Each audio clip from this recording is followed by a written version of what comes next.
வாங்க விடுகதை பார்க்கலாம். அவன் அழுதான், இவர்கள் சிரிக்கிறார்கள். இவர்கள் யார்? அவன் அழுதான், இவர்கள் சிரிக்கிறார்கள். யாரு? மழை வந்தா யார் சிரிப்பா? மழை அழறது. அழறது நம்ம கண்ணீர் அழறதுல. நம்ம அழுதோம்னா கண்ணீர் வருது. இடி சிரிக்காது. மழை வந்ததுன்னா நம்மெல்லாம் என்ன பண்ணுவோம்? நம்மெல்லாம் சிரிப்போம், சந்தோஷப்படுவோம். ஏன்னா விளைச்சல் அதிகமா கிடைக்கும்ல. மழையே இல்லைன்னா வறண்டு போயிடும். தண்ணியே இல்லைன்னா தாகத்துக்கு தண்ணி வேணும்.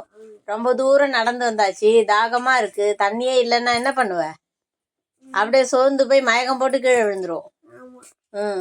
அப்போ மழை தண்ணீர் தாகத்தை தீக்கிறது. அந்த மாதிரி நமக்கு காய்கறி பழம் எல்லாம் கிடைக்கிறது இல்ல. பயிரெல்லாம் செழிச்சு வளரணும்னா மழை கண்டிப்பா தேவை. வானம் பார்த்த பூமின்னு சொல்லுவாங்கல்ல, அதான் அது. அதனால மழை அழுதுன்னா இவர்கள் சிரித்தார்கள்னா மக்கள் தான். மக்கள் சந்தோஷப்படுறோம்.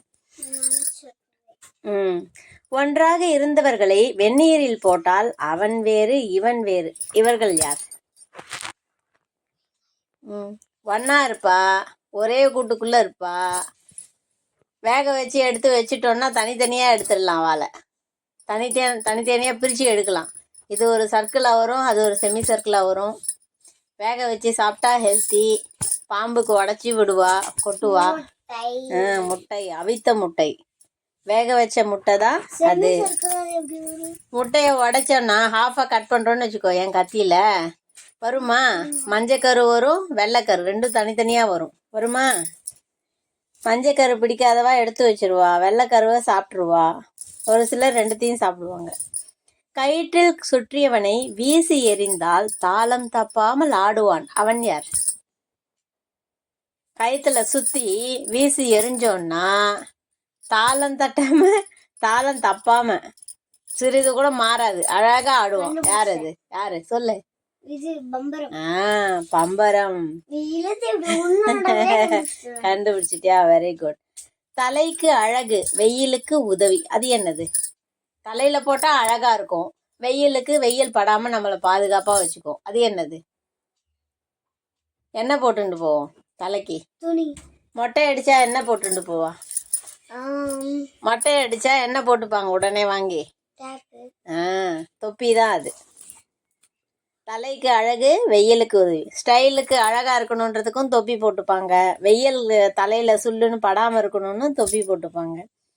ஆழ குழி வெட்டி அதிலொரு முட்டை இட்டு அண்ணாந்து பார்த்தால் 90 முட்டை. அது என்னது? ஏற்கனவே கேட்டிருக்கேன்னு நினைக்கிறேன். அது எக்கச்சக்கமா இருக்கும்மா நட்சத்திரம். ஆழ குழி வெட்டி அதுல ஒரு முட்டை இட்டு அதுல ஒன்ன விதைச்சுடுறோம். விதைச்ச உடனே அண்ணாந்து பார்த்தால் 90 முட்டை. அது என்னது? இளநீர்லாம் சாப்பிடுறோம், தேங்காய்லாம் வருது. எதுல இருந்து வருது? எந்த மரத்துல இருந்து வருது? தென்னை மரம் தான் அது. தென்னை மரத்தை உள்ள வச்சு விதையில மண்ணில் புதைச்சி வச்சிடுறோமா, விதைச்சி வச்சிடுறோமா.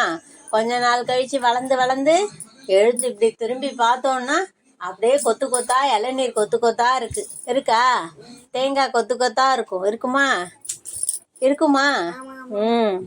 ஆழ குழி வெட்டி அதில் ஒரு முட்டையிட்டு அண்ணாந்து பார்த்தால் 90 முட்டை. தென்னை மரம். ஒரு சீசாவில் 2 தைலங்கள். அது என்ன? ஒரு சீசாவில் 2 தைலங்கள். சீசானா 2 பக்கம் இருக்குமா?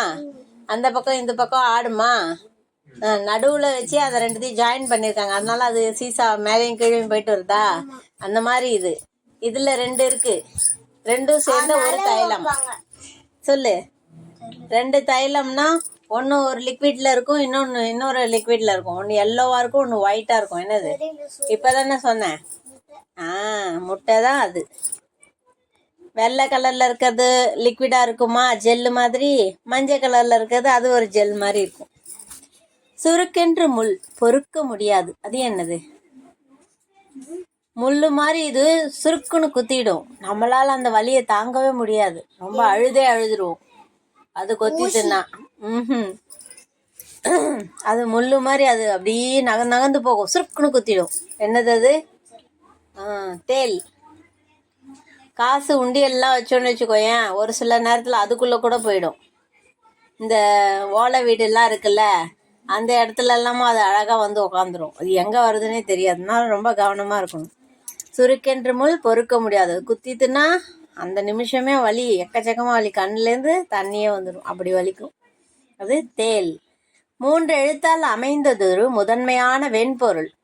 3 எழுத்துமா, அதோட பேர் வந்து 3 எழுத்துல முடியும், 3 எழுத்து கொண்டது. அது வெள்ளை கலர்ல இருக்கும். தலையெழுத்தும் கடையெழுத்தும் தரையில் வாழும் மிருகமாம். அதோட தலையெழுத்துனா ஃபர்ஸ்ட் எழுத்து, கடை எழுத்துனா முடிகிற எழுத்து. அந்த 2 எழுத்தும் சேர்ந்து நம்ம தரையில வாழும் மிருகம், தரையில பூமியில வாழற மிருகம், அதோட பேர் வரும். ஃபர்ஸ்ட் எழுத்தையும் லாஸ்ட் எழுத்தையும் சேர்த்தோம்னா இங்கே வாழற ஒரு அனிமல். அது என்னது?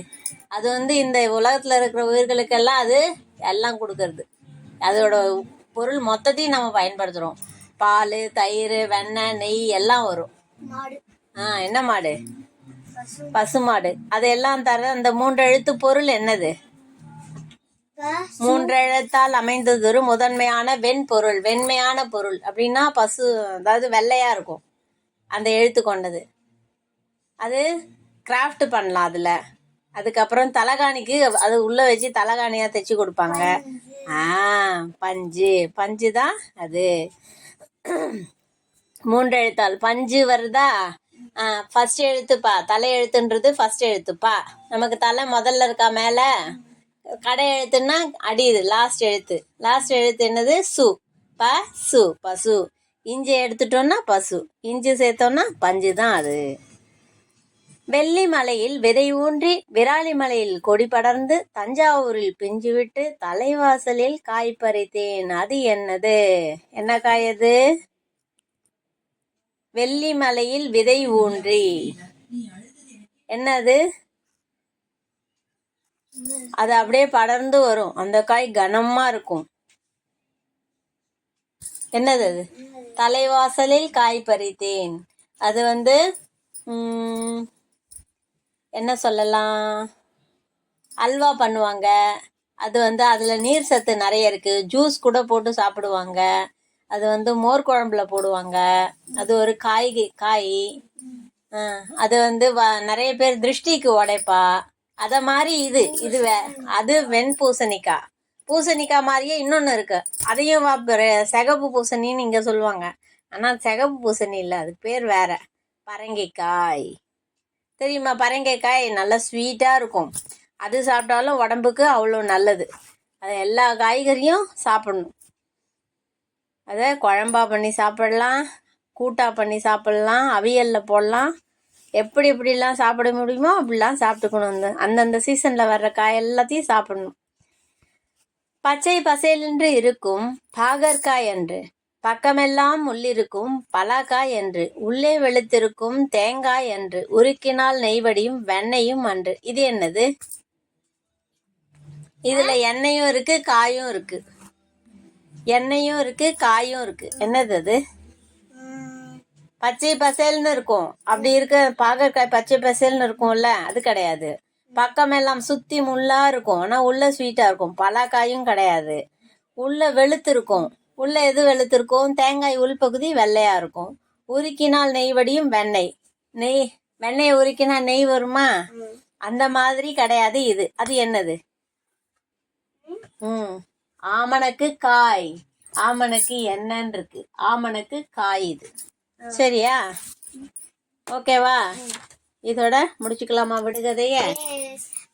நெக்ஸ்ட் வீடியோல பார்க்கலாம். மறுபடியும் பார்க்கலாம். உங்களுக்கு தெரிஞ்ச விடுகதைக்கு கமெண்ட் பண்ணுங்க. பாய்.